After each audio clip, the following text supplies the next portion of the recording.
It is Tuesday afternoon. You find us at Phelps Field Airport in Spokane, Washington, literally and very handily across the railroad lines from my very own home. As you can see, we're approaching a whirlybird, a helicopter belonging to the fabulous Inland Helicopters right here at Phelps Field.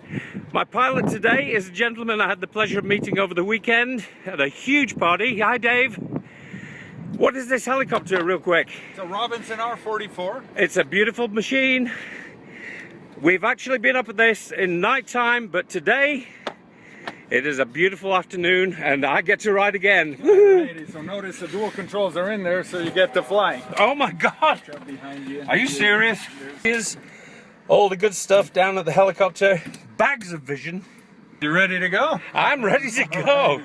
By the way, don't forget to shut your door. Okay, no, we'll leave it open for now. It's warm. It is warm. Okay, engines are on.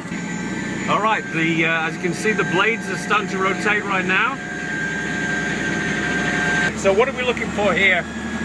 Oil pressure. Clutch being fully engaged, then oil pressure is up. Okay. And next will be temperatures. Temperatures need to be in the green. Uh-huh. We have fuel.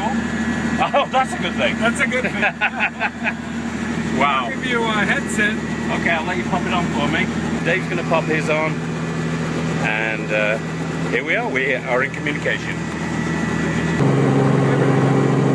Fantastic, we have clearance, and this is what happens.